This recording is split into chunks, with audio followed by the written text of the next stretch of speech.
Yes, good morning. This is Andrew from My Investors Place. My Investors Place is a social network for investors. I encourage you to join us. We have some very interesting blogs. You'll meet people, you'll network, and you can post your questions on our forums. What I'd like to do this morning, I want to discuss about a hedge fund that didn't blow up once, but really actually blew up twice. It's actually the purveyors from long-term capital. And 10 years ago, this month, long-term capital hedge fund lost about, I forgot how many billions of dollars, but they caused the credit crisis that sent shockwaves that went around the world markets. I mean, Asia was imploding, Russia was defaulting, and then as now the government initiated a Wall Street-funded bailout for LTCM. And well, let's go fast forward for 10 years, and it seems like the boys from LTCM or Mr. Merriweather have not learned their lessons regarding leverage. The same boys now ran JWM Partners, LLC, and their largest fund this year is down 26% in 2008. And JWM lost more than a quarter of its investors' money, which is something to the tune of about $300 million. And really what's ironic about this group is that these guys are comprised of some of the smartest guys in the world. You have Robert Merton, Myron Scholes, who won the Nobel Prize for Economic Sciences while they were at LTCM.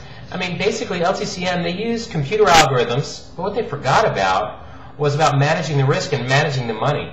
Ironically, again, I like that word, that JWM, they sent a letter to their investors with this quote, "Extraordinary times may like exceptionally interesting."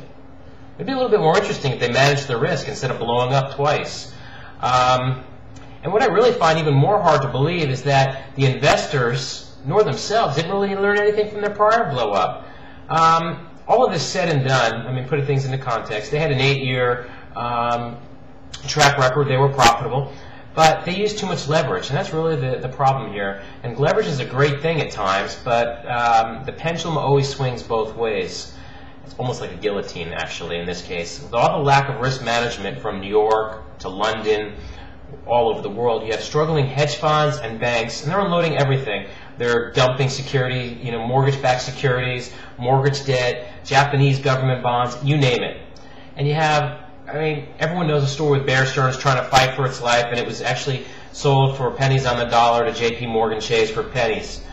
But, the interesting thing is, if you're a patient investor, if you're a smart investor, and this is going to create some of the greatest times for you to make money and to make fortunes. I mean, more people came out of the Depression as millionaires than went in. So what I suggest to you is be patient, have a plan, try to surround yourself with the smartest people, learn from them, and learn to manage the risks. And I really wouldn't suggest leveraging. The other point I want to say also is I invite you to come to My Investors Place. We're a social network for investors. You come, you join us, add your blog, you get some exposure, ask questions, have questions answered. Again, this is Andrew from My Investors Place. Thank you very much and have a great day.